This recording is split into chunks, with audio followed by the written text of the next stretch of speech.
Bonjour à tous et merci de rester fidèles à Droit de réponse. La semaine qui s'achève aura été particulièrement forte sur le plan de l'actualité avec de nombreux soubresauts remarqués déjà premièrement autour de la possible question de l'extradition ou pas de Sissoko Ayuk Tabé, le président autoproclamé de l'État d'Ambazonie. Ensuite, on a parlé également tout au long de la semaine de la mission de contrôle de la CAF qui a suscité Manu Militari dans beaucoup de stades dans lesquels les travaux étaient alors aux arrêts. Une sorte de sursaut d'orgueil de la part de ces personnes qui ont commencé d'ores et déjà à faire des travaux de ce côté-là. Et enfin, on reparlera ou on reviendra sur la série de tensions sécuritaires qui a lieu en ce moment dans la sous-région Afrique centrale. Voilà pour le sommaire. Mesdames et messieurs, je vous prie d'accueillir Flavien Dongo pour la revue de la presse. Bonjour Flavien.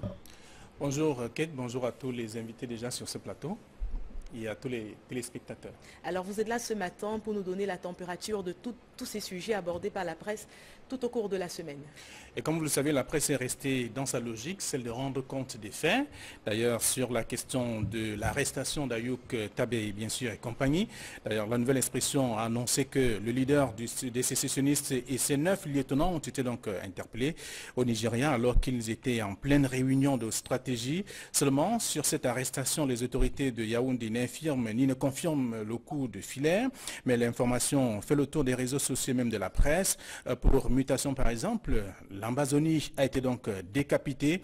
Le rédacteur de l'article fait savoir que le président de la République virtuelle et bien sûr ses proches ont été capturés au Nigeria. Le journal est donc allé plus loin en faisant bien entendu le portrait de celui qui est parti du Cameroun il y a quelque temps et après avoir abandonné son poste de travail à la société en charge de l'énergie électrique au Cameroun. Pour le journal L'Anecdote, les services spéciaux camerounais ont d'ailleurs réussi à appréhender Julius Ayuk et certains de ses proches, c'est ce qu'on peut lire également dans la presse. C'est donc une véritable chute du leader, ajoute le journal L'Anecdote. C'est qu'également, alors le quotidien Le Messager ne s'est pas que limité à l'annonce de l'interpellation.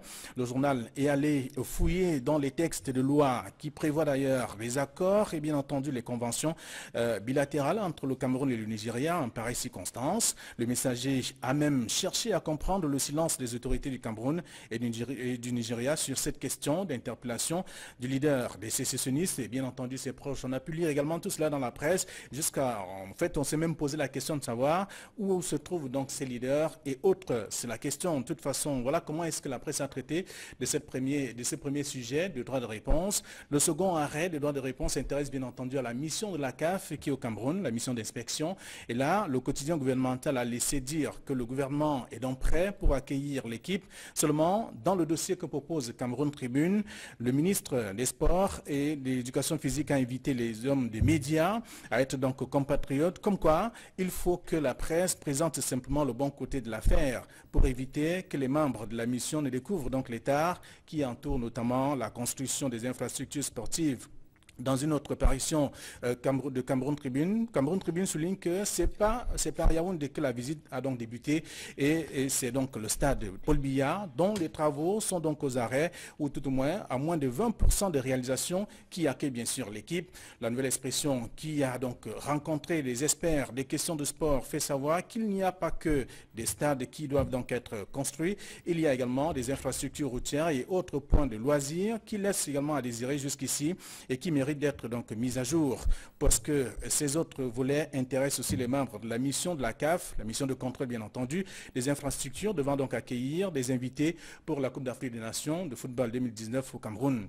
Voilà du moins également le traitement que la presse a réservé à ce deuxième sujet. Le dernier, le troisième, parle bien entendu du climat tendu en zone CEMAC. Vous l'avez évoqué à l'entame de ce programme, avec bien entendu des mouvements de contestation de la population suite donc à la modification de la Constitution au Gabon, le vent de coups d'État en RDC et surtout en Guinée équatoriale. Et là-bas, le quotidien Le Jour, qui cherche donc à savoir qui sont donc les auteurs de ce coup d'État, n'arrive toujours pas à trouver la solution, mais parle bien sûr de quelqu'un de l'un de ses membres qui a été donc appréhendé au niveau de la frontière Cameroun-Guinée équatoriale et serait donc en exploitation du côté de Yaoundé. Voilà ce que la presse a prévu pour ces sujets retenus en droit de réponse. Écoutez Flavien, on vous remercie pour toutes ces informations, ce flot d'informations que vous avez pu condenser pour nous pour cette édition de droit de réponse. On se retrouve justement dimanche prochain, s'il plaît à Dieu, mais avant, vous serez déjà lundi sur le plateau de cadence matinale avec Gladys Sidi.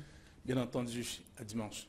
À dimanche, Flavien. Et on poursuit notre bonhomme de chemin dans cette émission avec vous à la maison. On va commencer donc comme d'accoutumé par vous présenter le panel d'invités présents sur ce plateau. Ces personnes qui ont bien voulu dire oui à l'invitation de droit de réponse ce dimanche. On commence par le premier d'entre eux. Il est situé à ma gauche justement. Il s'agit d'un journaliste qui a un nom qui est plutôt bien connu également de nombreux Camerounais. Il s'agit bien évidemment d'André Parfait-Bel à qui je souhaite la bienvenue. Bonjour monsieur. Bonjour aux téléspectateurs de Equinox. Merci à vous d'avoir répondu présent à l'invitation de droit de réponse. Je vous en prie, c'est un plaisir renouvelé de me retrouver dans cette télé où je suis passé quelques fois sur cette émission notamment. Alors, juste après vous, on va également accueillir quelqu'un d'autre qui n'est plus à présenter, notamment sur les plateaux de débat et d'analyse de l'actualité au Cameroun. Il était d'ailleurs en séjour à l'international. Là-bas, on a pu le voir sur d'autres chaînes en train de donner notamment ses analyses dont lui seul a le secret. Il s'agit du professeur Mesanga Nyanding, à qui je souhaite la bienvenue. Merci Kate. Je vous avoue que droit de réponse en tant qu'émission nous a beaucoup marqué et je voudrais saisir cette opportunité pour vous souhaiter à toute cette équipe de cette chaîne dynamique et citoyenne mes voeux de réussite de tout cœur pour la nouvelle année 2018. Et je voudrais exprimer les mêmes voeux à tous les copanélistes que vous avez invités. Je vous remercie. Alors, merci à vous, professeur Mesanga, d'être venu sur ce plateau. On va également accueillir l'une des personnes que vous avez eu l'habitude de voir donner ses analyses, notamment sur les questions de la crise anglophone. Il est d'ailleurs présent également sur ce plateau. La dernière fois, il donnait la précision selon laquelle on devait l'appeler Senior Barista. Il s'agit bien évidemment du Senior Barista Emmanuel Agbo-Achou, à qui je souhaite la bienvenue. Thank you. Happy New Year. Happy New Year, Senior Barista. Et enfin, sur ce plateau, le dernier mais pas des moindres, il s'agit également d'un autre juriste qui pourra nous donner ses analyses sur ces différents sujets qu'on a évoqués depuis le début de cette émission. Il s'agit bien évidemment de Maître Célestin Kengoum, à qui je souhaite également la bienvenue. Merci madame. Bon dimanche à tous les téléspectateurs d'Equinox Télévision. Alors, vous avez bien suivi les thématiques qui seront développées tout au long de cette émission de droit de réponse. On rentre tout de suite dans la première de cette thématique-là. Il s'agit de l'arrestation d'Ayoub Tabé, le président autoproclamé de l'État d'Ambazoni, l'État fictif d'Ambazoni, avec en toile de fond la question de son extradition ou pas. Est-ce qu'il sera remis aux autorités camerounaises? De toutes les façons, on en parle ce matin. On en parle également pour dire que lors de son arrestation, on était la semaine dernière, cela a provoqué un certain tollé dans la presse et créé de nombreuses prises de position à la fois sur le plan national et international. Et justement, Barista Agbo-Achou fait partie de ces personnes qui ont analysé la thématique aujourd'hui et on est en droit quand même de se poser des questions sur les faits qui sont reprochés aujourd'hui à Ayoub Sissoko Tabé, le président autoproclamé de l'État d'Ambazoni. Oui, merci. Mais au jour d'aujourd'hui, nous n'avons pas encore de position officielle du gouvernement du Cameroun. Alors, nous ne pouvons pas dire avec exactitude ce que le gouvernement camerounais les reproche. On peut seulement imaginer les différents faits qui lui sont reprochés. À partir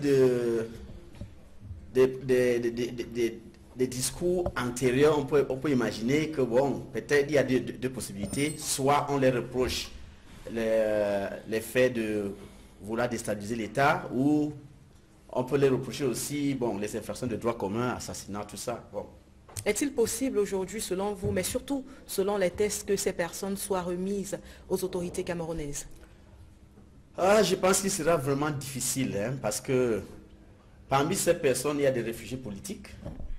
Et l'ensemble qui avait été appréhendé est un gouvernement.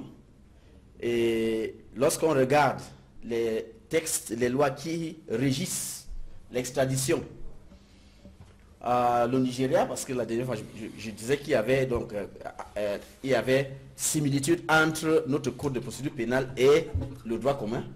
Justement, le Nigeria a une loi sur l'extradition qui est calquée sur le droit commun et qui a absolument les mêmes dispositions. Donc, on ne peut extrader personne pour des motifs politiques.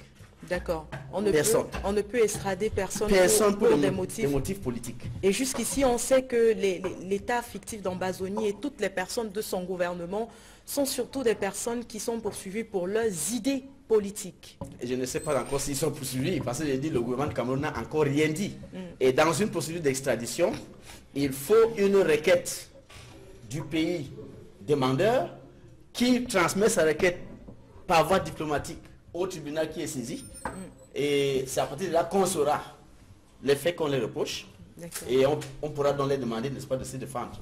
Alors, Maître Kengom, cette fois-ci, je me tourne vers vous. Vous êtes également juriste. Ça veut dire que vous pourrez essentiellement nous apporter des analyses. Juriste, merci. Vous pourrez...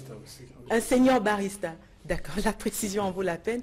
Donc, j'étais de distance que vous pourrez nous apporter essentiellement des avis critiques. On se souvient qu'au cours de la semaine dernière, il y a un collectif d'avocats dénommé Bar Association, African Bar Association, qui a justement demandé au sujet de ce gouvernement fantôme de l'État d'Amazonie qu'il soit finalement relaxé, prétestant l'avis selon laquelle il s'agirait des réfugiés. Est-ce qu'au jour d'aujourd'hui, ces personnes peuvent jouir de ce titre-là, de titre de réfugié? Madame, je ne peux m'empêcher de vous dire que je constate que le problème est pris sous un très mauvais angle.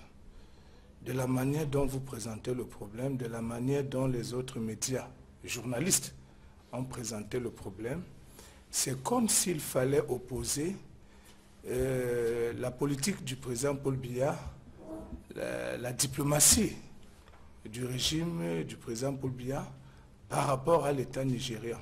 C'est-à-dire, tout se passe aujourd'hui comme si l'extradition de M. Ayouk et de ses compères, si cela se réalise, pourrait s'interpréter comme une victoire du président Paul Biya.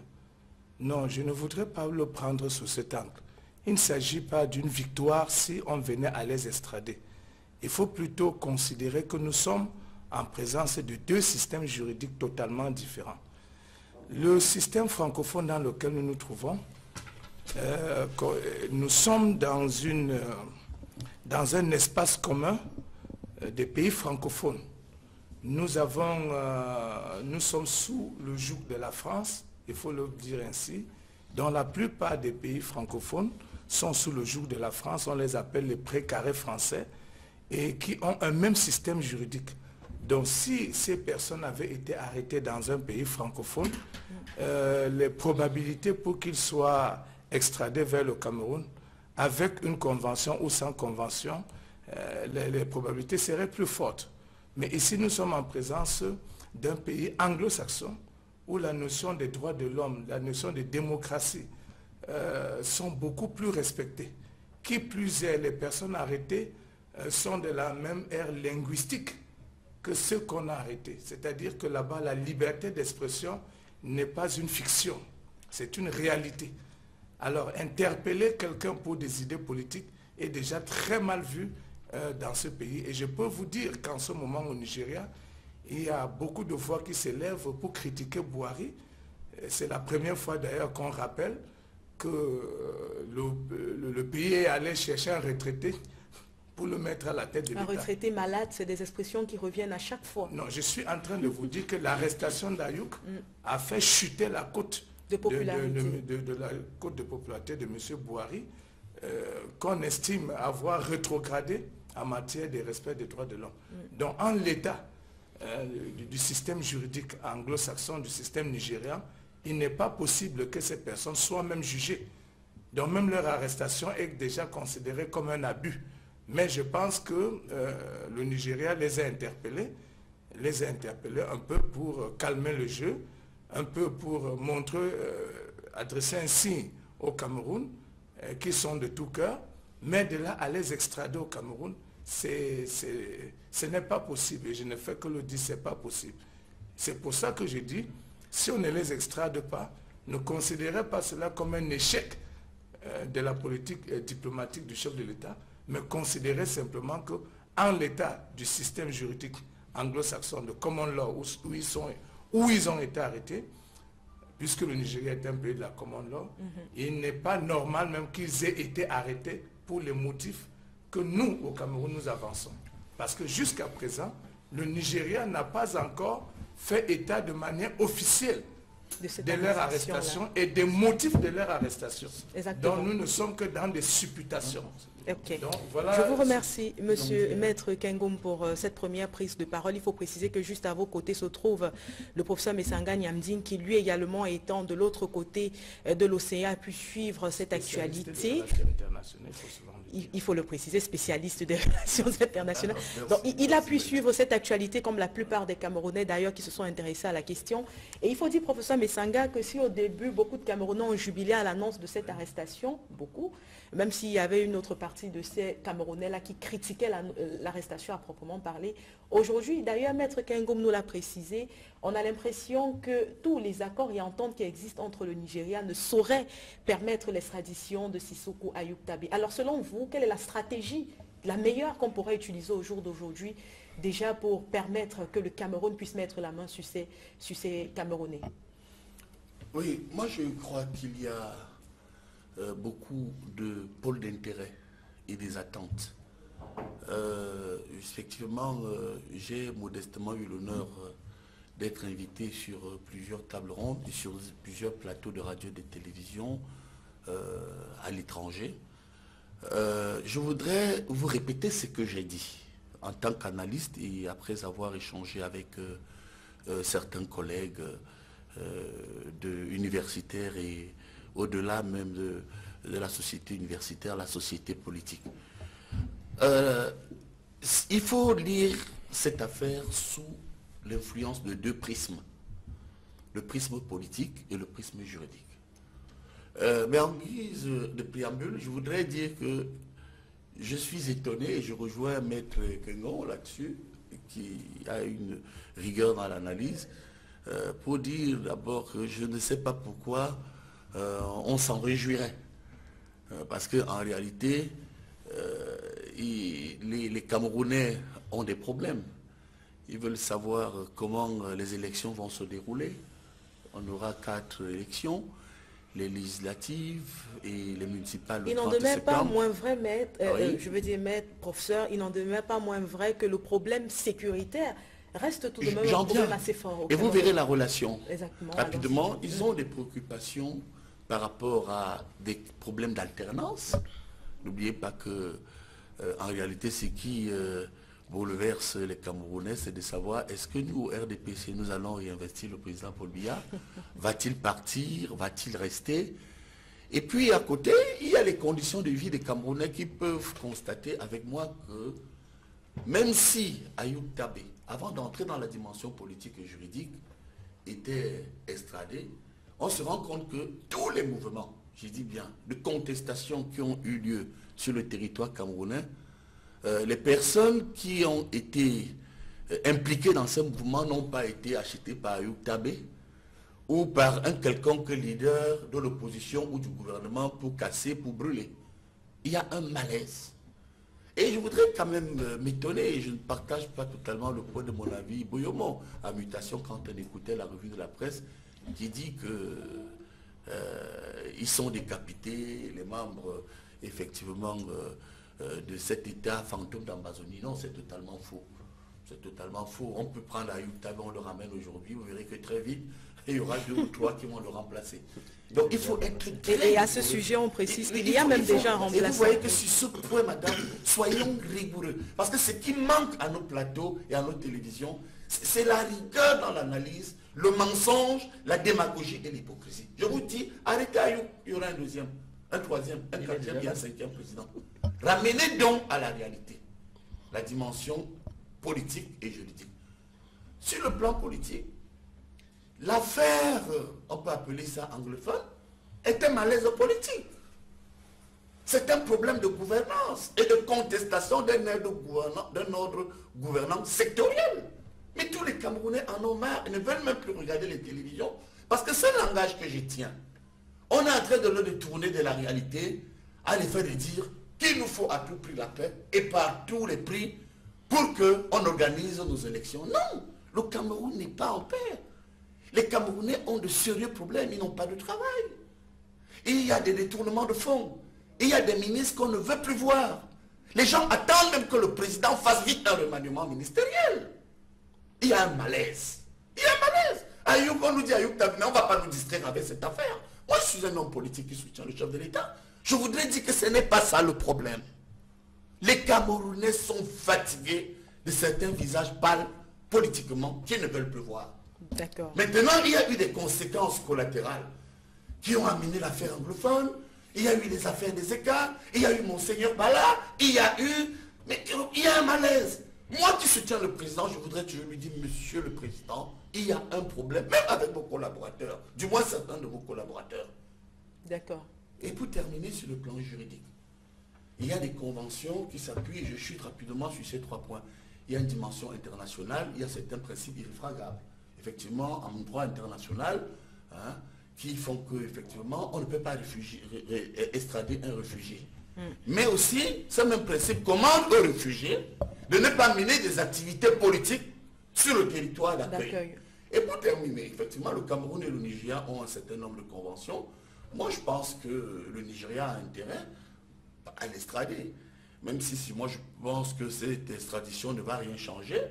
Parce que si le Nigeria ne le fait pas, ils peuvent aussi être en difficulté. Parce que n'oubliez pas qu'avec les accords Aïdjo-Goron, sous le contrôle de maître ici, c'est le Cameroun qui a sauvé le territoire nigérien qui était sous l'implosion du général Ojukwu et Goron qui menaçait de partir, de perdre son pouvoir. Donc pour vous dire que sur le plan juridique, il y a une dimension internationale, mais du point de vue sécuritaire, comme vous l'avez évoqué, je suis convaincu effectivement qu'ils vont rapatrier à Utabe, tant mieux. Mais pour moi, ça ne changera rien à la situation qu'on a au Cameroun. Merci professeur également pour votre première prise de parole. On va donner la possibilité à André Parfait-Bel également de s'exprimer sur la question. Aujourd'hui, on a l'impression, on a été habitué au Cameroun à avoir un ministre de la communication qui communique beaucoup sur des sujets d'intérêt commun et généraux. Mais on a l'impression avec cette arrestation que notre ministre de la communication est devenu muet. Il a perdu sa langue. Est-ce qu'on peut considérer le problème de l'arrestation à Utabe aujourd'hui comme une patate chaude, à la fois pour l'État du Cameroun et pour l'État nigérien? Bon, d'abord, pour amuser un peu la galerie, Dieu permet que Tiroma perde sa langue.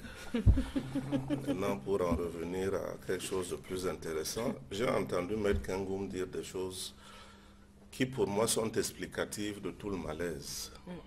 Il a dit que nous sommes dans un système francophone. Quand il dit nous, il parle du Cameroun, auquel appartient Bamenda et Boya, auquel appartient Ayouk et compagnie. Donc nous tous là, y compris Maître Achouki à mon côté, dans un système francophone. C'est le cœur du problème. D'autant que ce système est totalement à l'opposé du système anglo-saxon qui promeut notamment la sacralité de la liberté des individus.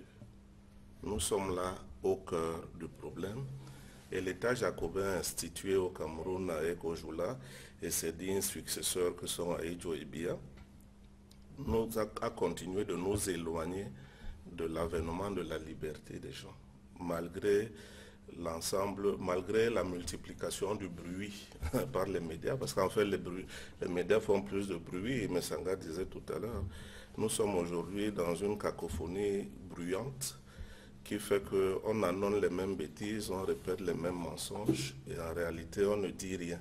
Parce que la parole n'est rien si elle est là pour multiplier des choses qui éloignent de la vérité. La vie s'organise autour d'un diptyque qui est la vérité et la justice. Plus on s'en éloigne, plus on organise l'impossibilité de vivre ensemble. À partir de ce moment, le gouvernement de M. Biya a voulu régler la question anglophone sur le seul registre de son logiciel, qui est le registre de la soumission, de la répression et du discours unique. Ils sont incapables d'entendre autre chose parce qu'on leur a dit que diriger, c'est commander. C'est pour ça qu'on a des chefs de terre, c'est pour ça qu'on a des gouverneurs, c'est pour ça qu'on a... Vous savez, les expressions qu'on utilise ne sont pas vides de sens. Elles sont même tout à fait porteuses de sens. Parfois, on les utilise sans savoir. Mais lorsque vous regardez la grammaire du régime de Yaoundé, vous vous apercevez bien qu'elle est aux antipodes de tout ce qui est liberté et donc de tout ce qui est démocratie. N'en déplaise à l'homme qui adore M. Biya. C'est M. Biya qui est lui-même il le dit d'ailleurs. Oui, non, mais c'est M. Biya qui est le parangon de cette façon de voir dans laquelle il a été élevé depuis l'école d'outre-mer. Donc aujourd'hui, nous avons un problème, c'est qu'il faut trouver d'autres Camerounais pour construire le Cameroun nouveau. M. Biya et les siens en sont définitivement incapables. Cette crise va continuer de le démontrer aux quelques personnes qui n'avaient pas encore compris. Très bien.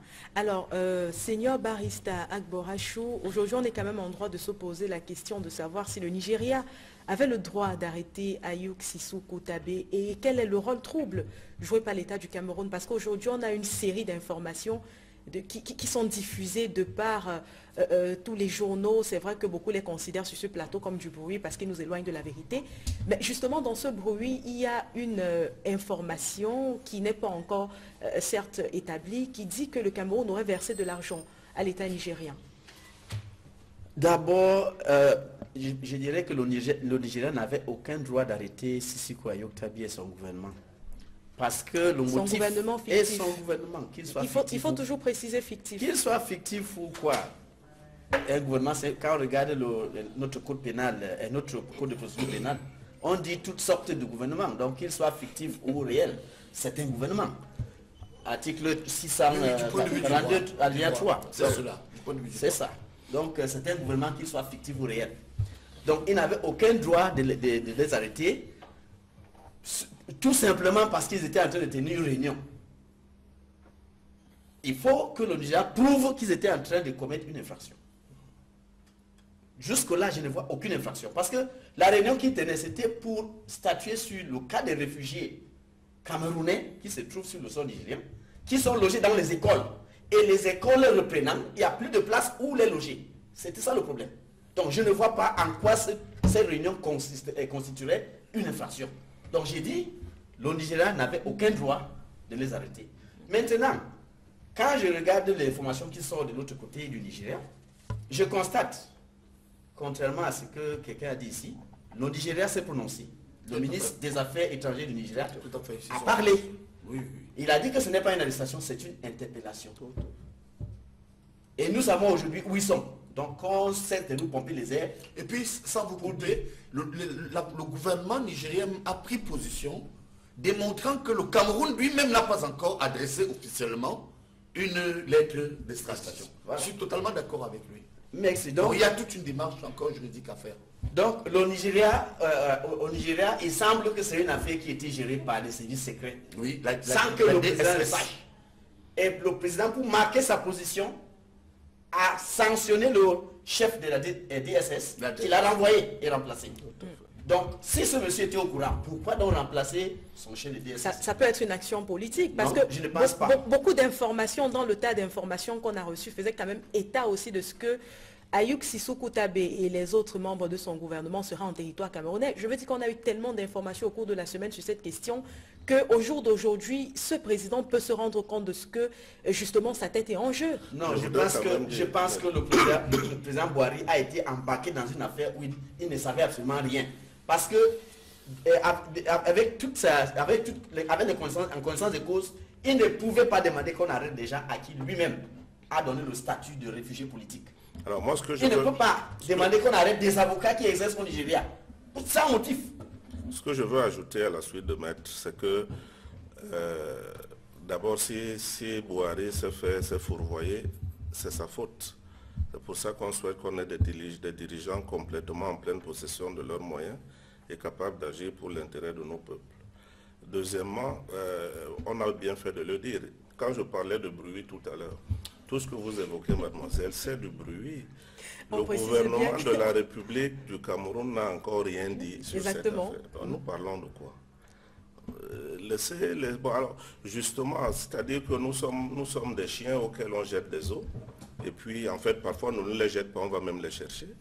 Il y a tellement de sujets, Pascal Messanga-Ngamdine le disait tout à l'heure, il y a tellement de sujets qui doivent interpeller ce qui devrait être la presse et dont on passe à côté pour aller se cramponner sur des choses qui n'ont aucun intérêt. aucun intérêt dans le sens qu'aujourd'hui, on est en train de commenter un truc pour lequel on ne sait rien. La seule certitude, c'est que des Camerounais, membres de ce gouvernement de l'Amazonie, ont été appréhendés au Nigeria. On n'en sait rien d'autre pour l'instant. Le fait qu'on en parle ne signifie pas qu'on ne parle pas d'autres sujets. Non, mais je veux dire qu'en termes, on est en anglais on the top of the agenda. Pourquoi ce sujet on the top of the agenda alors qu'il y a des sujets autrement plus Oui, importants? professeur Messanga, allez-y. Oui, moi je pense qu'il faut... Et juste après vous, Maître Kengo pourra s'exprimer. C'est important d'en parler parce que vous savez qu'il y a deux dimensions. Il y a la dimension psychologique qui peut ramener et créer la confiance, notamment lorsqu'on sait que, où on donne l'impression que c'est Ayoub Tabé qui est responsable de tout ce qui arrive au nord-ouest, au sud-ouest. Et puis il y a à côté une responsabilité, il faut le dire, pénale, avec des effets internes et internationaux. Et c'est sur ce deuxième point que moi je voudrais insister. Je voudrais quand même apporter une précision objective.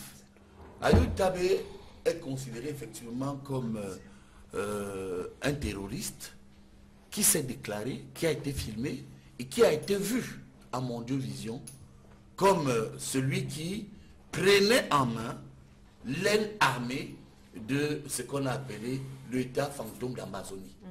Il a dit, il a pris des responsabilités, il a initié certaines choses, on l'a vu à la télé. Mais mon cher, vous avez des meilleurs yeux que moi. On l'a vu en triomphe dire qu'effectivement que le dialogue étant coupé, il va utiliser tous les moyens. Et à côté, on a également la preuve du côté du Nigeria que n'oubliez pas qu'il y a là-bas un mouvement sécessionniste. Il y a 4 mouvements sécessionnistes au Nigeria. Les Igbo, les Ogoni, les Biafrais, et puis voilà. Et sur ce point, avec la frontière camerounaise, et c'est là où l'État nigérien est intervenu, j'ai également écouté le ministre des Affaires étrangères avec beaucoup d'attention, ils ont créé un pôle où ils ont signé une alliance avec ce qu'on appelle la guérilla, la main armée du delta du Niger. C'est connu. Et c'est pourquoi je dis que infraction, oui, il y a infraction. Parce qu'effectivement, il a pris des armes contre un État et il ne s'en est pas caché. Deuxième point, et dernier point, c'est au niveau de l'infraction. Mais c'est même Ayoub Tabé était poursuivi ici pour une infraction de droit commun. On a des brillants avocats, Kengo, dont la notoriété ne souffre d'aucune contestation, et vous-même, vous savez que il était poursuivi pour détournement de fonds. Bon, je pense que à partir... C'était une histoire montée de tout. Bon, on ne sait pas. Pascal, tu ne peux pas te permettre de ton statut de diffuser des ragots à la télévision. Quoi ça? Ce monsieur n'a pas été, il n'est pas poursuivi. Non, mais je vous dis... Non, pas sur cette question et pas en rapport avec Néo Sonel, non. Non, il faut arrêter. Je vous dis... Mais au moins il a perdu son emploi. Au moins il a perdu son emploi de sur ce sujet-là. Vous n'êtes pas obligé d'être violent. Non, mais arrêtez. Mais vous arrêtez. Aménagez votre langage. Soyez fort quand même. Tant et si bien. Restons sur les sujets. Tant et si bien, Pascal, que vous nous menez dans la gadoue à force. Messieurs, s'il vous plaît, une personne à la fois, parce que lorsque vous parlez tous ensemble, on n'écoute des pas. gens n'importe comment. Oui, professeur, je peux me tromper, vous pouvez vous tromper, mais je continue à vous dire qu'il y a une position du gouvernement camerounais. Je vous le dis à votre autorité, on pourra le vérifier et l'avenir nous le dira, que M. Ayoub Tabé est poursuivi ici pour détournement de fonds. Maintenant, c'est approuvé ou ce n'est pas approuvé, on verra bien. D'accord. Maître Kengoum, on se souvient que lors de son discours de fin d'année, le président de la République a quand même fait part aux Camerounais qu'il écoutait, qu'il privilégierait toujours la voie du dialogue. Alors, si il est prouvé que l'État du Cameroun a eu à jouer dans cette affaire d'arrestation ou alors d'interpellation, ça dépend de comment on considère cela, d'Ayoub Sissoko Tabé, est-ce que cela ne fermerait pas définitivement la voie du dialogue que le président de la République lui-même a prôné? Madame, il faut faire un distinguo entre toute politique qui vise à apporter la paix, c'est-à-dire à maintenir l'ordre public, et la résolution des conflits sociaux. lorsque le chef de l'État parle de dialogue, je crois qu'il pense à la résolution, à un mode de résolution des conflits sociaux. Malheureusement pour le Cameroun, malheureusement pour nous tous, ces plénipotentiaires sont des personnes illégitimes et ce sont des va-t-en-guerre. Et donc, si nous prenons ça sous le prisme de la recherche de la paix, par le dialogue, c'est un échec cuisant. Maintenant, en ce qui concerne sa posture de chef de l'État, qui est garant de l'intégrité territoriale, il est de son devoir, de son obligation constitutionnelle de maintenir l'intégrité, de protéger son pays contre toute invasion, qu'elle soit intérieure ou extérieure. Tout à fait. Il a l'obligation de maintenir les limites de nos frontières telles qu'il les a reçues. Sur ça, vous pouvez mettre l'article 5 de la Constitution consacre cette prérogative au président de la République. D'accord. Dans cette posture, le chef de l'État peut donc être amené à dire qu'il est prêt à faire la guerre à toute personne, à toute organisation qui voudrait remettre en cause notre intégrité territoriale. Et c'est dans ce sens d'ailleurs qu'il faut situer les différentes missions qui ont été menées au Nigeria par le ministre René Emmanuel Sadi pour le compte du gouvernement, tout le compte du président, afin d'interpeller la conscience aussi, la conscience des dirigeants nigériens, pour leur dire que nous sommes deux pays voisins et frères. Vous et nous n'avons pas intérêt à ce que nos frontières servent de sanctuaire à des rébellions, et surtout à des mouvements politico-militaires. Excellent. Et je pense que sur ce point, c'est ça l'enjeu. Il y a eu une convergence de vues entre les deux gouvernements, parce que M. Bouhari est un politicien, un fin politicien, même s'il feint d'ignorer que les choses sont passées comme sont passées. Il n'est pas possible qu'on ait pu interpeller Ayoub sans qu'il n'ait été au courant. Exactement. Donc parfois, dans la politique, on sacrifie quelques têtes pour faire amende honorable. Donc j'ai dit leur interpellation, parce qu'il faut distinguer entre une interpellation et une arrestation. Lorsqu'on parle d'interpellation, en droit, cela signifie simplement une convocation manu militari. C'est-à-dire, on vous amène dans un poste de police de gré ou de force. C'est ça qu'on appelle une interpellation. Alors qu'une arrestation signifie qu'au départ, il y a un ordre qui est donné et cet ordre doit être écrit. L'interpellation n'a pas besoin d'un écrit, alors qu'avec l'arrestation, il y a un ordre qui émane soit d'une autorité judiciaire, soit d'une autorité administrative. Donc l'ordre vous est donné de mettre la main sur telle ou telle personne, sur tel individu. Là, nous sommes en présence d'une arrestation. Alors quand on vous dit qu'ils ont été interpellés, ça veut dire que dans la mission de police, on a eu vent de ce qu'il y aurait des sécessionnistes, il y aurait des hommes dangereux qui se sont réunis dans un hôtel de la place. Alors on peut procéder à un examen de la situation. Donc c'est pour dire que le Nigeria l'a fait non pas parce que leur objectif est de les juger, de les condamner, mais c'est de faire un clin d'œil au Cameroun pour dire que nous ne sommes pas vos ennemis, nous sommes plutôt vos amis. Surtout qu'il y avait des soupçons qui pesaient déjà sur l'état du Nigeria au sujet. Non, on ne faut pas parler de soupçons, c'est un État souverain. Il y a la question de souveraineté des États, on ne peut pas parler de soupçons. Maître, ce qu'elle dit est pertinent. C'est pertinent parce que ce que dit madame, on a cru à un moment donné, effectivement, vous avez raison, que le Nigeria servait de base arrière et qui hébergeait des terroristes capables de déstabiliser le Cameroun. Qui a cru? Ben, écoutez, toutes les informations qu'on a reçues sur la question nous montraient qu'il y a une télévision ambazonienne qui émettait le Nigeria. À chaque fois qu'il y avait des attaques, les sécessionnistes qui commettaient ces attaques repliaient du côté du Nigeria. On ne saurait nier ces différentes informations. S'il vous plaît, une personne à la fois. Il y a deux choses, Pascal. La première, effectivement, la télévision d'Ambazonie émet de l'Afrique du Sud. Ça, c'est des choses qu'on peut vérifier, c'est quand même pas compliqué à vérifier. La deuxième chose, les gens sont à Yaoundé et à Douala et parlent de choses qu'ils ne connaissent pas du tout. Je ne sais pas si vous avez jamais fréquenté une frontière camerounaise, n'importe laquelle, pour savoir à quel point elle n'a de frontière que le nom. Pour savoir à quel point passer de ce côté du Cameroun à l'autre côté qui est la facile. Centrafrique, le Nigeria ou le Tchad est plus facile que d'aller de Aquabali. Moi, je ne comprends pas de quoi on parle. Donc, ce repli, c'est pour cela que la solution est principalement économique et sociale. Il faut qu'on viabilise ces territoires et que ces gens-là se sentent pris en compte, pris en charge, considérés comme citoyens camerounais, au même titre que vous et moi qui sommes à Douala et Yaoundé. Ce n'est pas le cas, ce n'est pas exclusif à la zone anglophone, c'est la réalité de toutes nos zones qui sont frontalières, parce que nous n'avons pas su mettre en place une politique permettant de mieux considérer que l'intégrité territoriale est d'abord une question de mentalité, une question sociale, une question économique, avant éventuellement d'en venir aux préoccupations militaires lorsqu'elle vient à faillir.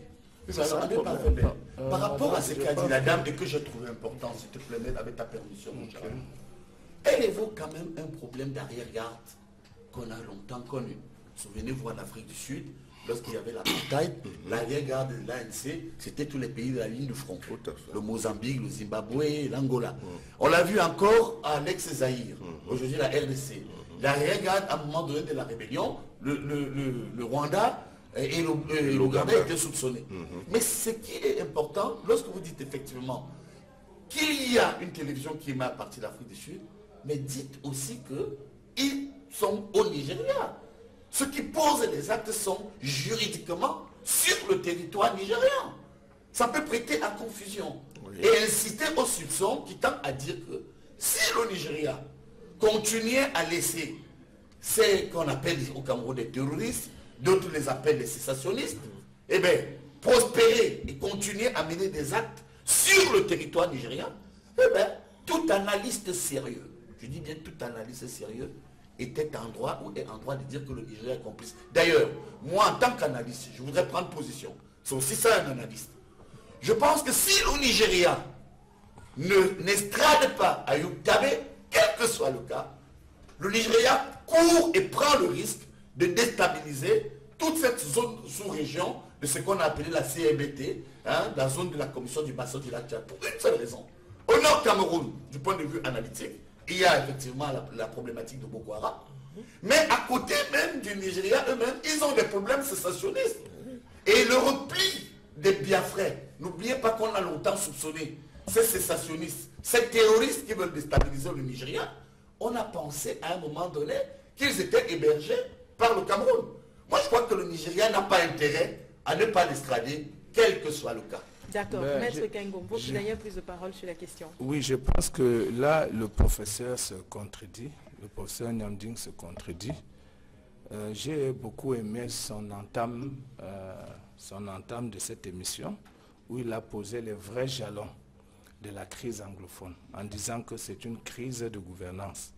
Si nous sommes tous d'accord qu'il s'agit d'une crise de gouvernance, quel est l'état sérieux qui pourrait extrader des citoyens camerounais qui sont poursuivis pour leurs idées politiques dans un état où ceux qui sont chargés de les juger, de les accueillir d'abord, de les juger et de les maintenir en prison sont des personnes de très mauvaise moralité.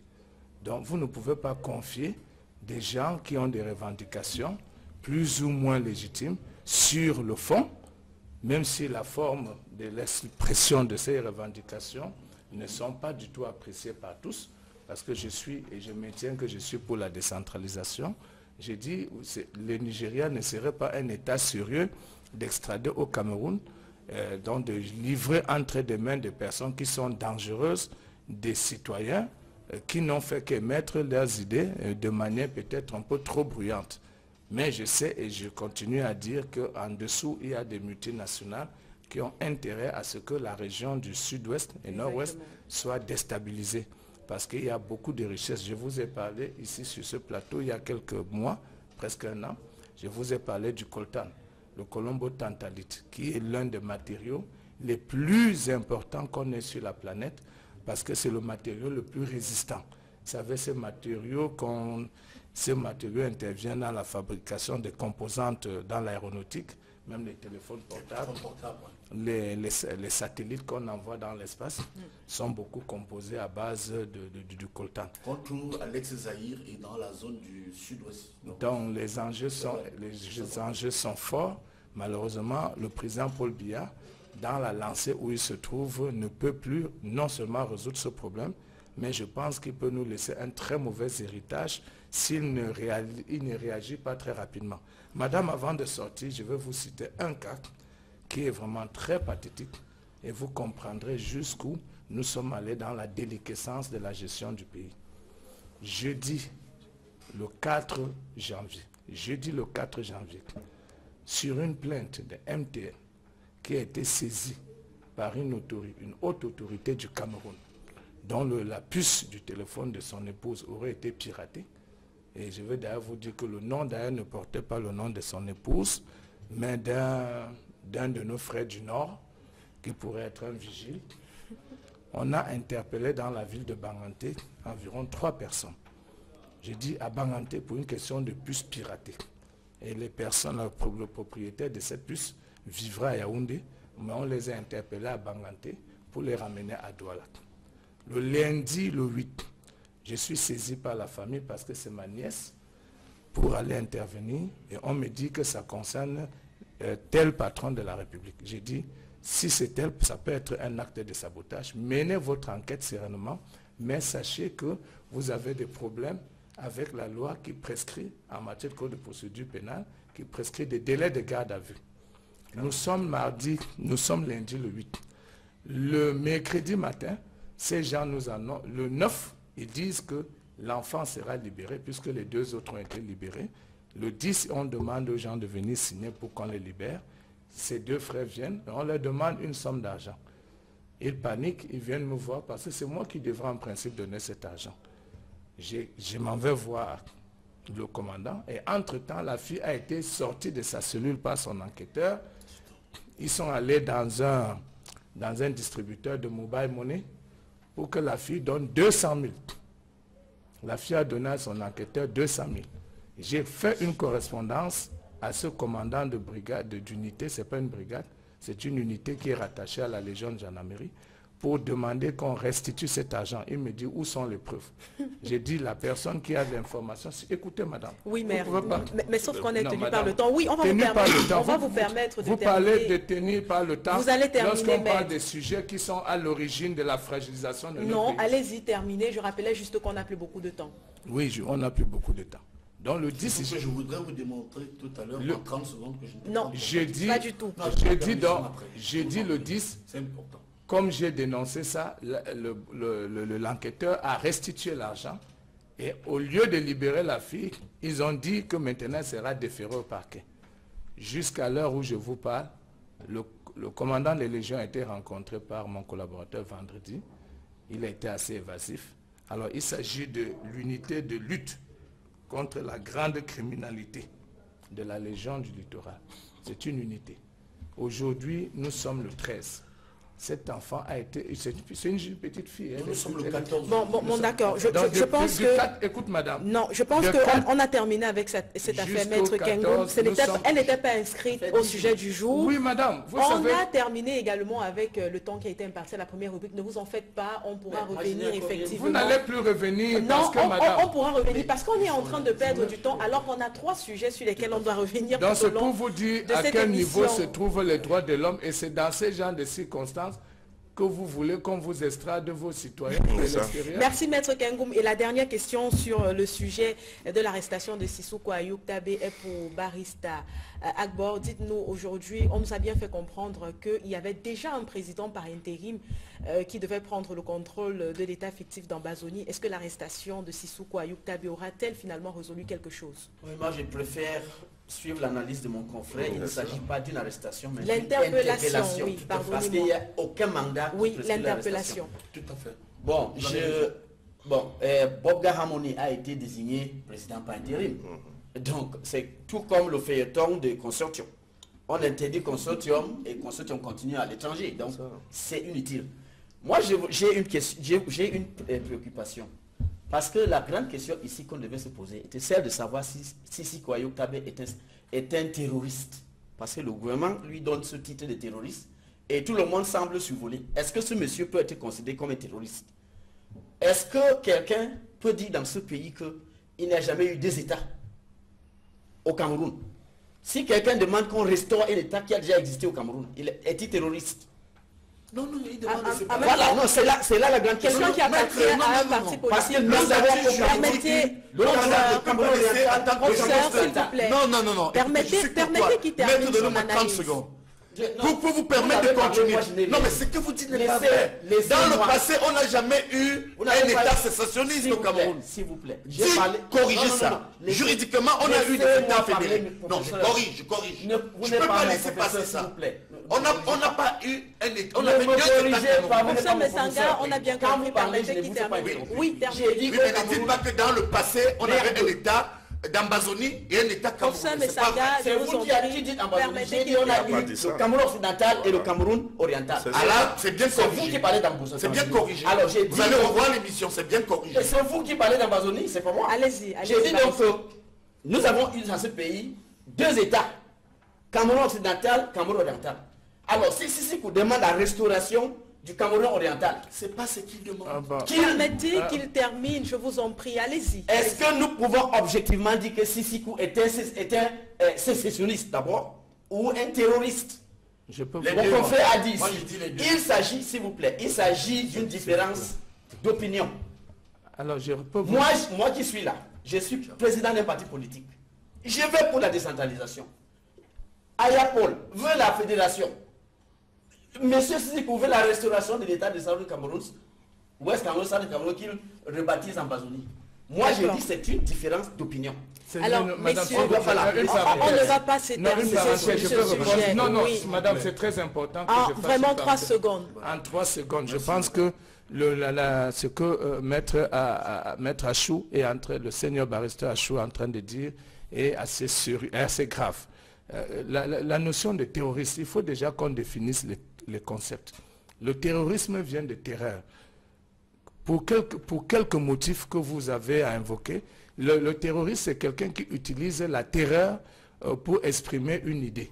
Donc ce n'est pas le fait d'exprimer l'idée de séparation que vous devenez terroriste, mais c'est quand vous utilisez la terreur comme mode d'expression, dont la violence. Parce que l'État a le monopole de l'usage de la force ou de la violence. En d'autres termes, si vous voulez séparer le Cameroun, créer un autre État de manière fictive, c'est un droit, exprimez-vous.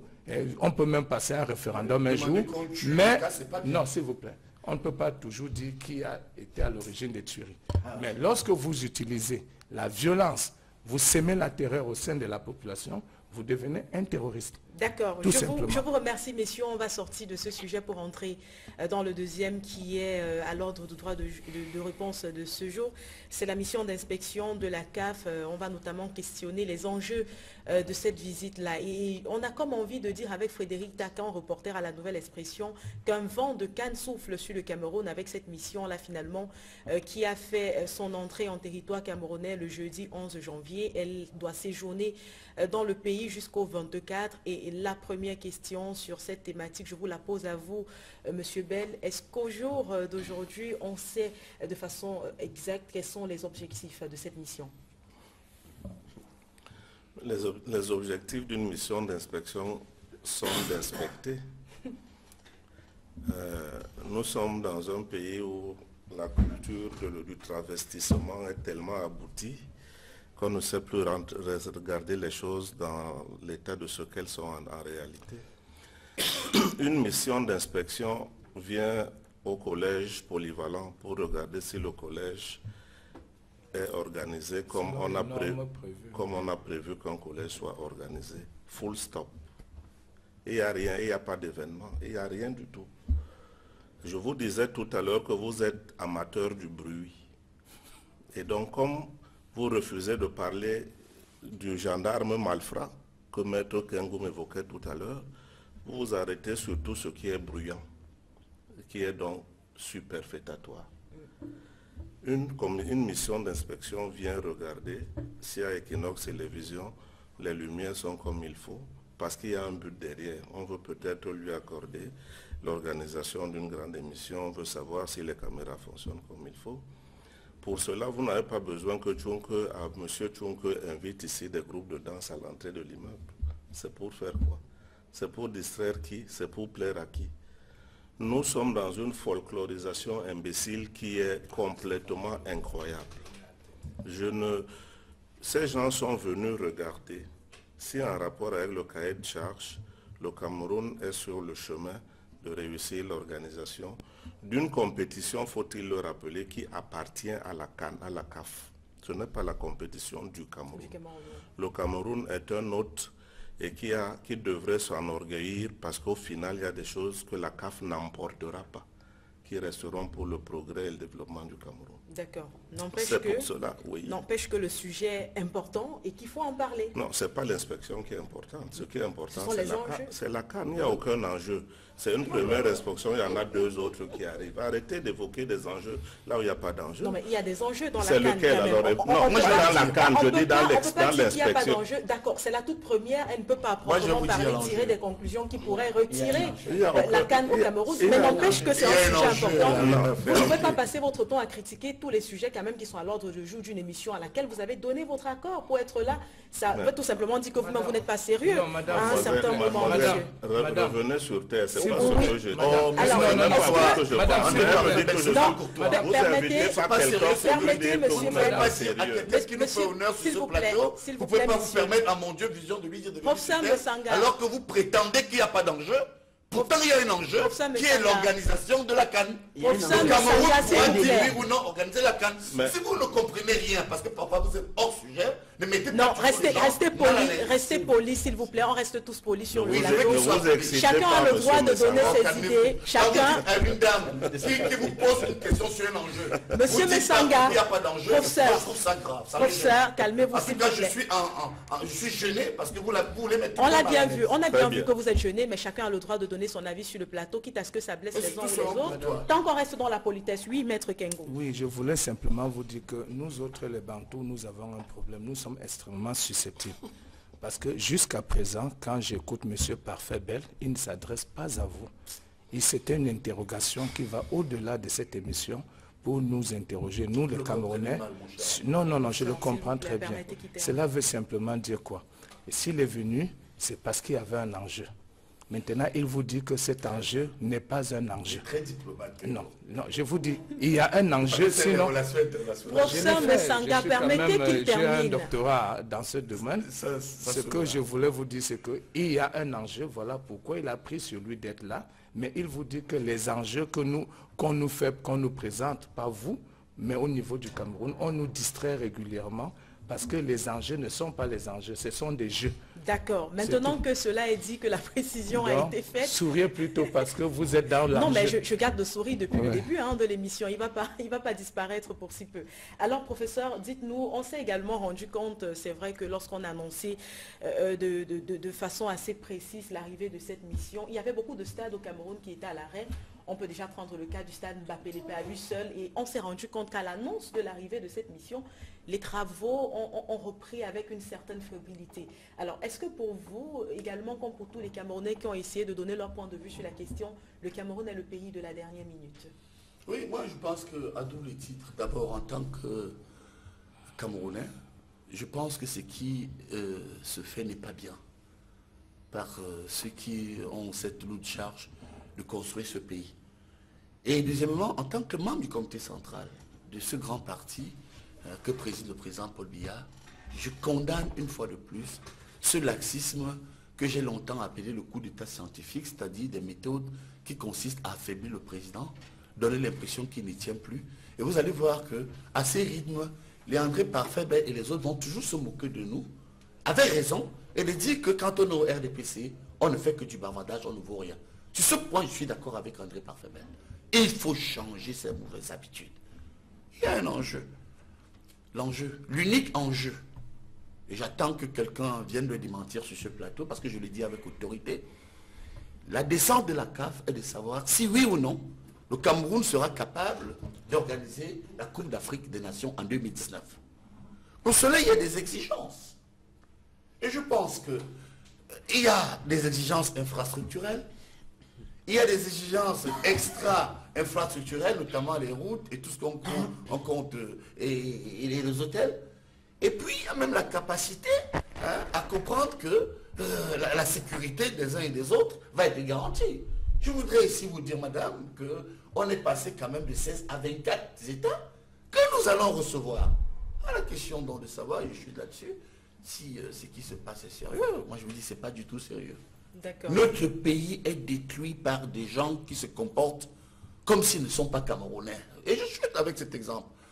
Je suis arrivé hier avec... vous brisez surtout pas, à force de chuter, vous allez vous briser. Merci, hein. Merci maître, merci, je me casserai pas. On a 3 Européens qui se sont évanouis à l'aéroport de Timalem. Comment comprendre qu'un pays comme le Cameroun n'est pas un aéroport climatisé lorsqu'on va retirer les bagages? Si je l'ai dit, c'est parce que je sais que Paul Biya n'est pas au courant de cela. Ils se sont évanouis. Vous sortez à 3 degrés, 2 degrés, vous arrivez dans un aéroport où il fait 50 degrés. Donc c'est encore un problème de gouvernance. En relation avec le premier sujet, on a une bande de personnes incompétentes qui nous fatiguent, qui fatiguent le président et qui fatiguent finalement tous les Camerounais. Maintenant, notre souhait est que cette canne se tienne, parce que nous sommes des patriotes. On nous a toujours dit impossible n'est pas Camerounais. Mais il faut qu'on sache aussi que si nous soutenons et nous pensons qu'elle doit se tenir, elle ne se fera pas à n'importe quelle condition et à n'importe quel prix. D'accord, je vous remercie professeur. Barrister Agbor, on apprend dans l'ensemble que le travail, l'état d'avancement du travail est légèrement mitigé, on peut le dire. Déjà sur le plan des hôtels, il y en a plusieurs qui ont essayé de se mettre aux normes. Les routes également, on a encore beaucoup de choses à faire sur ce terrain, les hôpitaux également, les stades, les aéroports, comme le professeur Messanga tentait de le préciser tout à l'heure. Alors toute objectivité prise, dites-nous, est-ce qu'on pourra, à l'état actuel des choses, organiser la CAN en 2019? Oui, je pense que le Cameroun n'a pas besoin qu'on applaudisse pour faire avancer les travaux. Nous avons englouti des milliards sur les stades, les routes, les hôpitaux. Pour la CAN féminine, il y a un hôpital, l'hôpital de Limbe a été amélioré pour recevoir les cas d'urgence. Nous avons des stades qui existent, qui ont été construits pour la CAN féminine et qui vont servir pour la CAN 2019. Les travaux sur les grands stades de Japoma et Olembe, nous avons vu le matériel qui est arrivé. Donc je pense que ce n'est pas parce que nous avons applaudi que ces travaux vont finir. Les missions d'inspection CAF ne sont pas des gens, ce ne sont pas des gens qui viennent écouter les applaudissements, non. Lorsqu'on amène les groupes de danse, c'est juste une manifestation de notre hospitalité légendaire pour accueillir nos invités. Non, il ne faut pas que nous essayons de verser la poudre aux yeux des gens qui ont bien fait. Moi, je suis opposant, hein, mais je dis, lorsque c'est bien fait, donnez ce qui est à César à César. L'organisation, ce qui amène les groupes de danse, c'est bien. Ce n'est pas dans le but d'influencer quiconque. Parce que ces travaux-là, si c'est un bon état d'avancement, les inspecteurs verront. Donc il faut qu'on cesse de détruire ce qui est fait. Tout à fait. Moi je pense que, objectivement, si nous regardons l'évolution des travaux, à part le stade Mbappé-Lepé où je ne vois apparemment rien, si vous partez à Boya, il y a déjà des stades annexes qui sont... Il y a Boya en a 2, Limbe en a 2 aussi. Exactement. Non, 2 stades annexes. 3 annexes. Lequel il y a Bota et il y a Centenary Stadium. Lequel encore? Et celui qui est à côté du grand stade. Ah bon, celui-là, bon, ça Je compte connais la annexe. question, Okay. donc nous parlons par là. Nous avons Bafoussam. Donc les 2 grands stades qui nous tiennent, il n'y a que Olembe et Japoma. Gand et il y a Garoua. Il n'y a pas vraiment grand chose.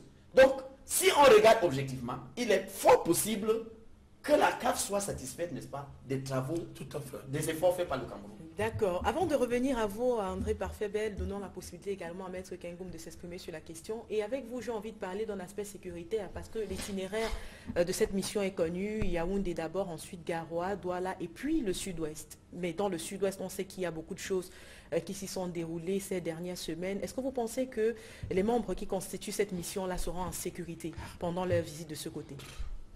Madame, lorsque vous recevez un invité de marque, vous prenez quand même les dispositions nécessaires. Donc le problème ne peut pas se poser au niveau de la sécurité de la délégation venue inspecter nos infrastructures. D'ailleurs, à ce sujet, j'ai discuté avec un hôtelier, un propriétaire d'un grand hôtel de la ville, qui me disait, maître, vous pensez que nous allons engloutir des milliards pour un événement qui va durer 1 mois et qui, en l'espace de 2 semaines, nos hôtels seront vidés du 3/4 de leurs clients, parce qu'au fur et à mesure que la compétition avance, les équipes sont éliminées, les délégations rentrent. Ils disent non, soyons sérieux. Si nous, on décide de mettre de l'argent, c'est pour bâtir le Cameroun.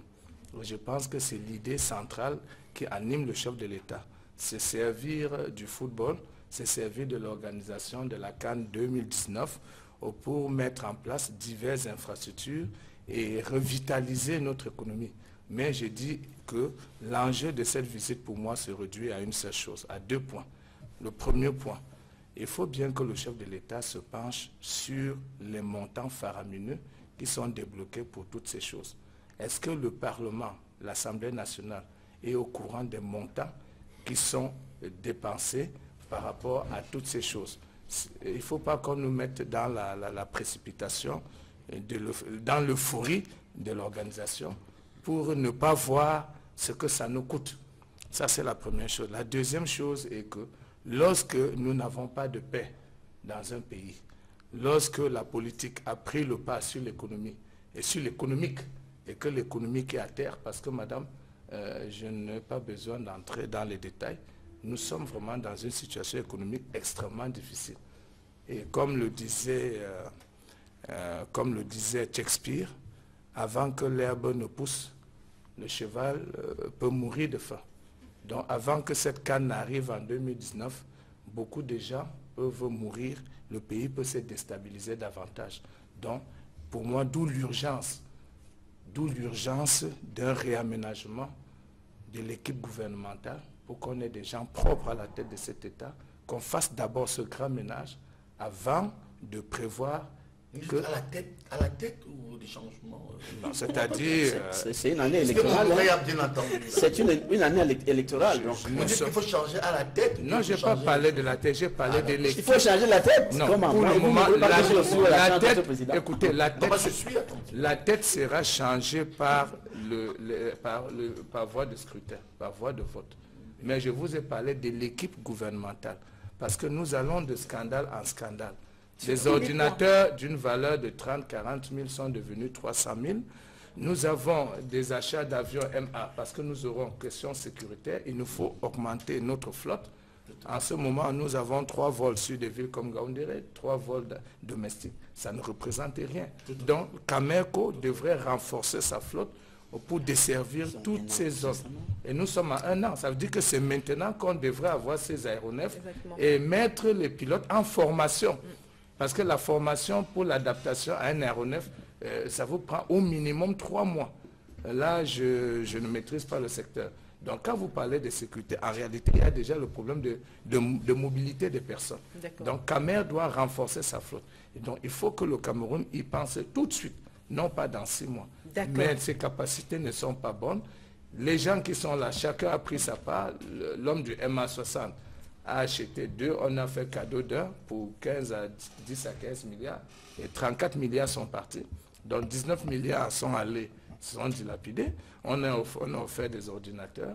Donc les prix ont été multipliés par 10, ainsi de suite. Donc quand nous allons, et les caisses sont en train de se vider, la répression fiscale s'annonce très forte, les frais douaniers sont augmentés. On se demande si le Cameroun va tenir debout d'ici 6 mois, à cette allure. Donc pour moi, voilà l'enjeu. Ce n'est pas cette visite qui, pour moi, est un enjeu. parce que c'est une visite de constat, mais comment sera le Cameroun d'ici 6 mois, d'ici 1 an? Vous aviez quelque chose à dire, vous vouliez rebondir sur les dits de Barrister Agborachou. Sur les dits de plusieurs autres panélistes. Allez-y, rebondissez. Pour préciser 2 ou 3 choses, parce que je prétends connaître un peu le sujet. D'abord, j'ai dit depuis longtemps, et quand je dis j'ai dit par écrit public, que le Cameroun organisera la CAN en 2019, parce que ce n'est quand même pas la mer à boire. Deuxième chose, je l'ai dit également par écrit, parce qu'il ne faut pas toujours dire les choses dans les bistrots.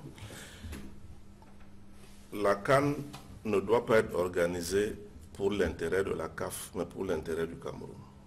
C'est pour ça que lorsqu'on décide de construire une infrastructure, il faut l'envisager pour le progrès du Cameroun et son développement. Donc la dimensionner comme il faut en l'état actuel, en prévision de ce qu'elle pourra être par la suite, et faire en sorte que cela reste comme un legs d'une manifestation qui, elle, dure un mois.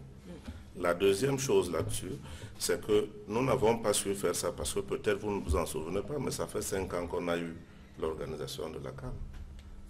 Vous n'avez pas l'air de vous en rappeler. Non, mais vous ne pouvez pas décider de ça en me regardant tout simplement. Quand je dis mademoiselle, entendons-nous bien. J'ai la chance d'être votre invité.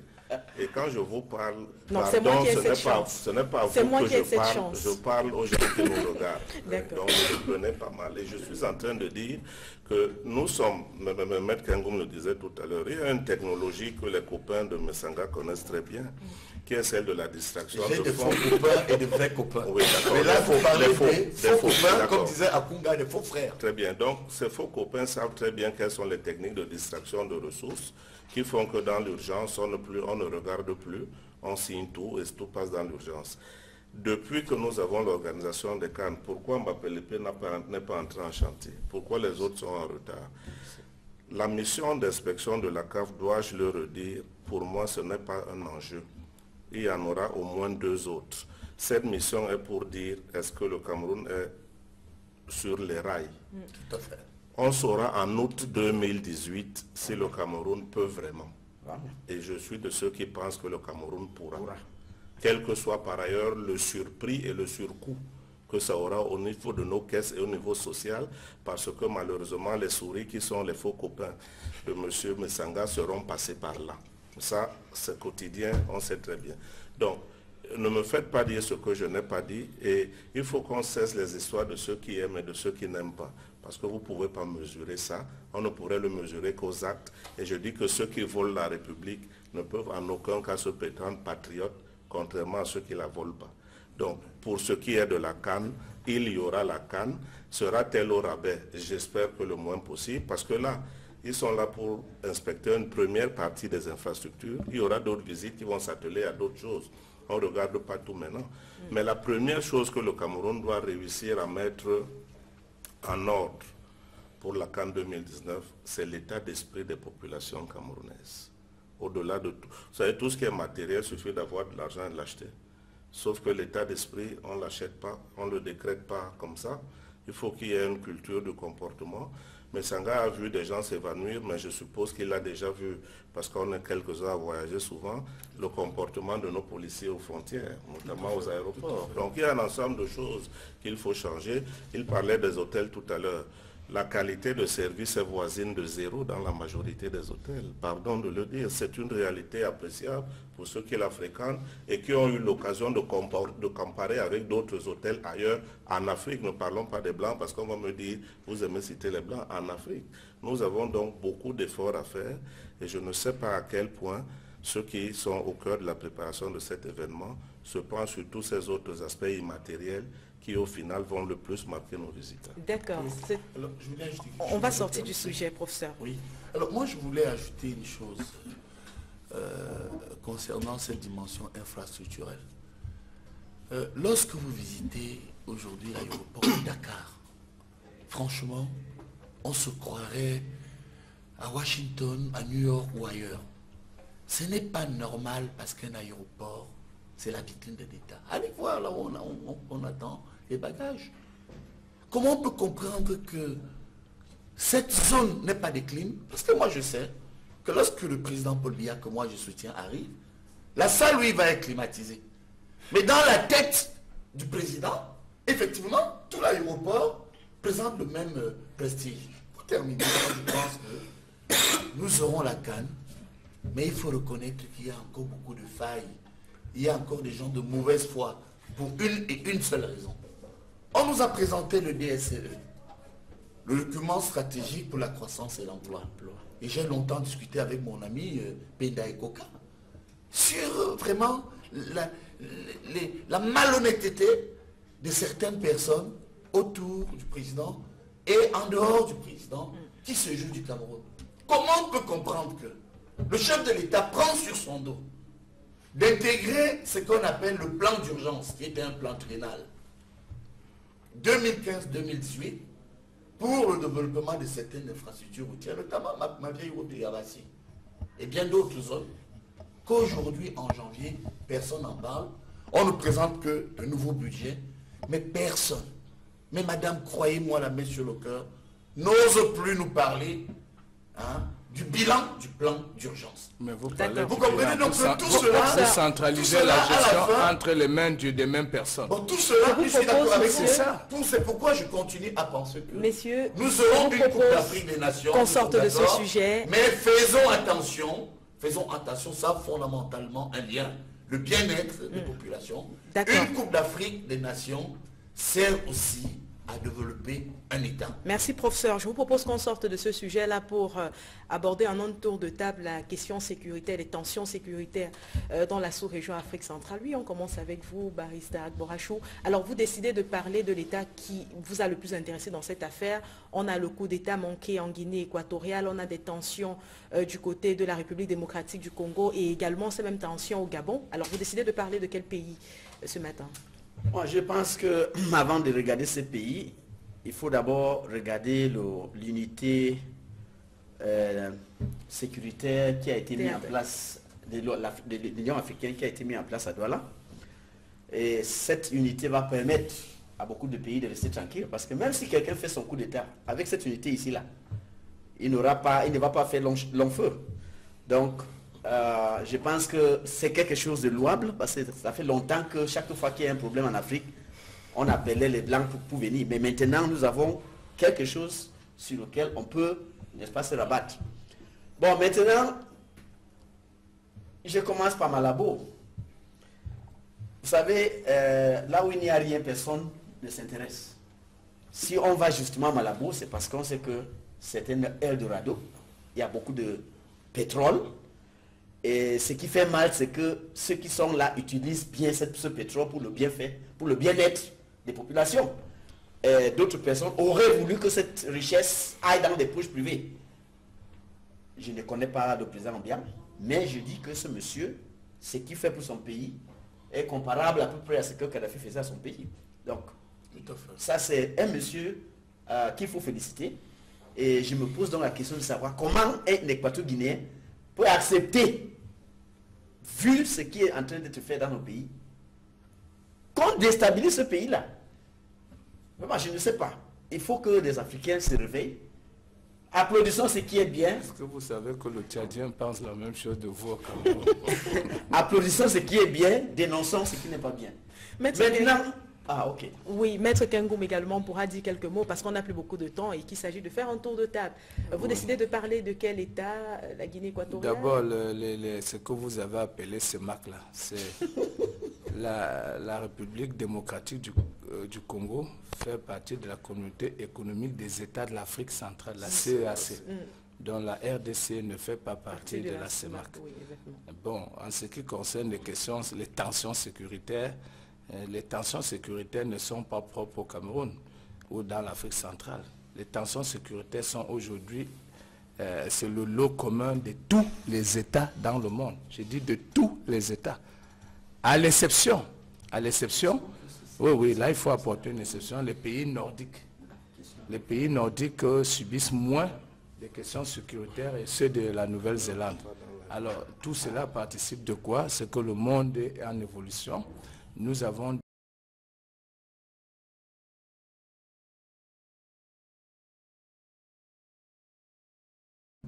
où l'homme doit manger, la spiritualité a a reculé pendant que les questions de la chair ont pris de l'ampleur. Et vous savez que la chair est insatiable. Et comme la chair est insatiable, elle veut toujours plus, toujours plus. Et allant donc dans ce monde matériel, où on a mis de côté tout ce qui est spirituel, on a mis Dieu de côté, ce serait une société qui va s'enfoncer dans le mal. Donc au-delà des questions de géoéconomiques, des questions géostratégiques que l'on pourrait invoquer, je peux simplement vous dire que l'origine au départ, c'est déjà les questions spirituelles. Parce que comme le disait Maître Achou, il se demande comment un Guinéen pourrait prendre les armes ou se soulever contre un chef de l'État qui a transformé son pays en un chantier géant. Lui, il parle étant camerounais. Donc tout à l'heure, c'était un peu pour rire, le Centrafricain pense la même chose du Cameroun. Que mais vous êtes bien, qu'est-ce que vous cherchez? Est-ce que vous êtes venu voir ce qui se passe chez nous? Vous avez des stades, vous avez des routes et tout et tout. Donc pour moi, il y a une crise spirituelle aujourd'hui qui traverse le monde. Et l'homme ne trouvera pas de solution. Mais notre combat à nous, c'est que au-delà de tout, il nous faut quand même le minimum. Et là, j'interpelle encore la conscience de tous ceux qui nous dirigent, qu'ils soient du public ou qu'ils soient du privé. Quand vous êtes dans votre voiture, vous voyez cette femme avec 3 enfants. Quand vous voyez 5 enfants sur une moto, dont l'âge varie entre 1 an et 3 ans, je me demande bien ce que peut penser la première dame quand elle voit ces images. 3 enfants devant, 2 derrière, et leur âge varie entre 1 an et 3 ans, sur des motos. Des gens qui, l'autre jour, j'habite dans un quartier où il y a beaucoup de poussière. En tout cas, je traverse la poussière.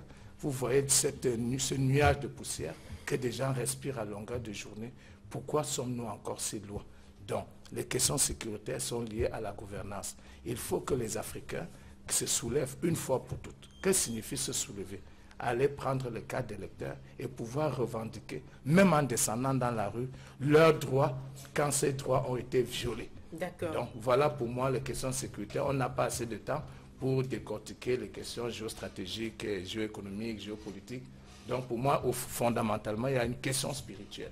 Et deuxièmement, une question de gouvernance. Mais il faut que les gens développent une bonne relation avec Dieu. Parce qu'en développant les relations avec Dieu, le reste va suivre. Nous allons écarter beaucoup de vices dans nos vies. D'accord. Je suis à vous. J'aime beaucoup l'angle que Maître Kengoum a choisi, singulièrement s'agissant des préoccupations spirituelles. Parce que la majorité des Camerounais qui ont été islamisés ou christianisés, on leur a enseigné que le salut est individuel. Il faut réfléchir à la notion de salut individuel dans un univers où on a prétendu, et moi je dis que ce n'est pas une prétention, que nos cultures sont communautaires.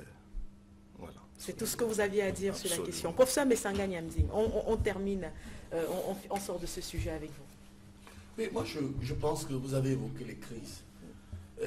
Votre émission s'appelle Droit de réponse. Exactement. Ça ne sert à rien de partir sur ce plateau et essayer de dire, mais oh mon Dieu, en termes de réponse de sortie de crise, on a oublié de dire telle ou telle chose et les téléspectateurs vont nous en vouloir. Je crois qu'il y a un malaise. Les peuples africains vivent très mal. Nous avons connu la colonisation des Blancs. Elle avait un avantage, c'est qu'on savait au moins qu'on pouvait combattre les Blancs. Et ils pouvaient partir. Mais l'une des colonisations, sinon la plus dure, c'est de savoir que les gens sont là, mais ils ne vont jamais partir. C'est-à-dire qu'ils vont continuer à mettre en place un système qui va désœuvrer tout le monde. Je crois que lorsque vous parlez de cette Afrique centrale, version CAC, avec le Zaïre, ayant le courage de dire que certains chefs d'État ne se sont pas dignement comportés. Quand vous sortez et vous allez dans le monde en international intervenir sur la question de légitimité de l'État en tant que forme de pouvoir, vous allez vous rendre compte que le problème de légitimité est à l'origine de toutes les crises et tous les désordres que nous vivons. Vous n'avez qu'à voir en RDC, vous n'avez qu'à voir dans d'autres pays, j'enseigne la diplomatie, je ne voudrais pas citer certains chefs d'État qui sont en fonction, mais reconnaissons qu'il y a une malaise qui font que les Africains ont la boulimie de pouvoir. Les Africains doivent pouvoir, à un moment donné de leur histoire, comprendre qu'on peut aussi se détacher de cette chose, surtout lorsqu'on sait qu'elle peut causer des problèmes. Je termine donc pour dire que, ramené au Cameroun, effectivement, on voit bien que le problème aujourd'hui, c'est le mal-être, parce qu'il n'y a pas suffisamment de politique sociale instruite par le président. Je suis d'accord avec monsieur Maître Maître Arbor, lorsqu'il dit que nous avons une chance historique d'avoir un homme comme Paul Biya à la tête de l'État. Malheureusement, à côté de lui, il y a encore des petits malins qui pensent qu'ils peuvent le détourner de ses ambitions. D'accord, je vous remercie à tous une nouvelle fois d'avoir accepté de venir sur le plateau de droit de réponse de ce dimanche. On va forcément se retrouver dimanche de la semaine prochaine, mais en partant, on vous laisse en compagnie d'un autre programme dominical qui s'appelle Dimanche avec vous.